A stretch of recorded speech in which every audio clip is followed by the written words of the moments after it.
Hi. Thank you for attending today's reading. Let's begin. I spoke with an old friend and I think we were drugged by nuns as kids. I got back in touch with an old friend and had him over for Thanksgiving. We used to be inseparable. We knew each other our whole lives, but we grew apart. We both grew up Catholic but have since left the church. While reminiscing about the past, I brought up the time we went on a retreat to a community of nuns during our confirmation. We remembered how we had to receive communion, but only the kids being confirmed. They wouldn't let any of the adults participate.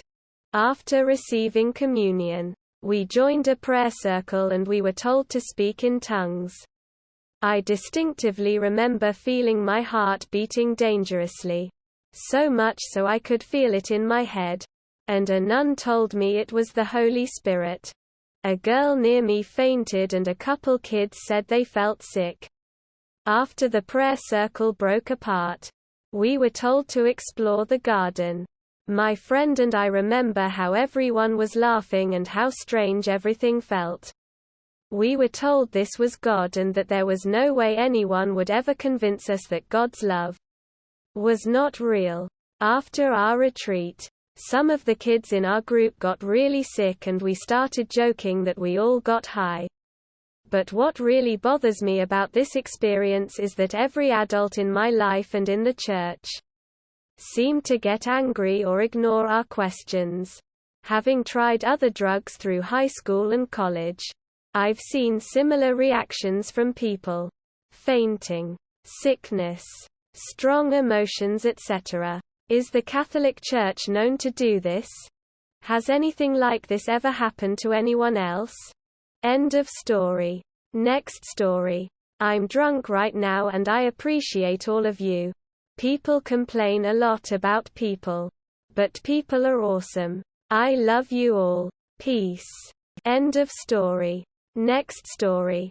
I sort by new on Reddit. Because I am lonely and there is a better chance of people replying to me. Edit. That you all so much to everyone offering to be friends. It means a lot. I won't be able to talk to all of you. But I wish I could. End of story. Next story. I am considering leaving my girlfriend of 7 years. I've been seeing a therapist for 6 months now and trying to learn and grow from my mistakes, and realizing that I have been trapped in an abusive relationship for years. I am deeply in love with her, and can't imagine my life without her. I even saved up for an engagement ring this year. However, I also can't imagine living like this for the rest of my life. She is only with me because she is embarrassed to leave, and too dependent on all the things I do for her. Cooking, cleaning, paying bills. And she tells me that often. She is always mad at me and never says, "I love you," back. We haven't had sex in months. And she is not attracted to me. I have sacrificed my career and all of my friendships to move across the country with her. And I sacrifice most of my time, 6+ hours a day, cleaning and cooking and giving her massages. Our relationship has almost ended a few times years ago. But she blackmailed me and gaslighted me into staying and making more sacrifices to keep her happy. Truthfully, I haven't made any decisions for myself in 3 years. And I'm miserable and depressed because I'm losing myself. God, what I would give to be with a woman who actually loves me for being me. And encourages me to be myself. Instead of manipulating me into what she wants. Obstacles. I live with her. And my sister also lives with us. We would both have to move immediately. She has blackmailed me multiple times before. She would almost certainly attempt to ruin my career, friendship and relationship with my family. I would have to start over with no friends and a new job. I'm 25. Why? Oh. We've been together for 7 years and I don't see myself being able to fall in love again anytime soon. She hurts me. And it's difficult to love her. But I really, really love her. My heart has always belonged to her and I am afraid to know what it's like to lose her. Pros. I quit a successful band and a well-paying job that I liked in order to accommodate her. I would be so happy and feel more like myself if I could get those back. I could eat what I want, sleep when I want to, listen to the music I like, and be friends with the people I care about. I could hopefully get rid of the shame I feel towards sex. It's hard to want to have sex with someone who thinks you are disgusting every day. And get rejected for weeks and months at a time. When we do have sex, it's just so I will leave her alone. And she doesn't enjoy it. I don't remember what it's like to be admired or feel attractive. And I feel like a loser even when I masturbate. Has anybody been through anything similar to this? I could really use some advice. No matter who you are. If you are reading this, thank you from the bottom of my heart. I am grateful for you. End of story. Next story. May I say how orgasmic it is taking your socks off after a long day at work. Just fucking love it. End of story. Next story. I grew up impoverished with 3 other siblings.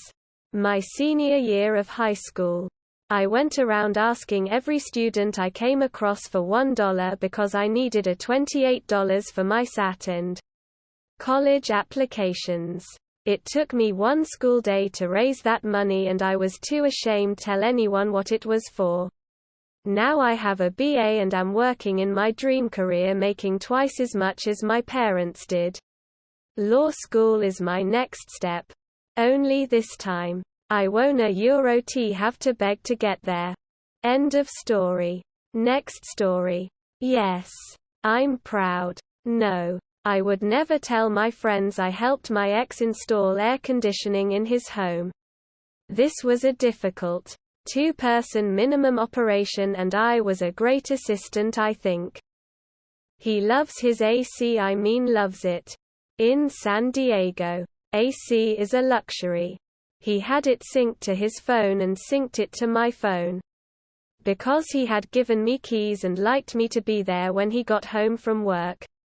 He loved blasting it when he got off work so when he walked in, he would feel that crisp, artificial air. Many a day I was sitting there and the AC kick on out of the blue. Then, I found out he had cheated on me. He's also an alcoholic, so he rarely remembers things or thinks logically. Using this information, I fucked with his AC for about a week. Because I wasn't working in the early days of COVID and I have a petty, vengeful streak when horribly wronged. I would see he turned his AC on. I would turn it off. He would turn it on. I would turn it off. An hour later I would change the temperature from 65 to 80. He would turn it down and I would turn it up and then turn it off. The next day while he was at work, I would turn it on. He would turn it off. He would get home and turn the temp down and I would turn it off. This pattern of torture remained for a few more days. I tried to think like a defective AC and not reveal my hand and it worked. He never thought it was me. He told me about it later and I just looked concerned. It was me. Age 43. I have no regrets. I enjoyed it. Having said that, I can only come here because it was me. I'm 44. I have no regrets and I enjoyed it. End of story. That is all for today. If you want to support my automated channel, feel free to drop a like and subscribe. See you tomorrow.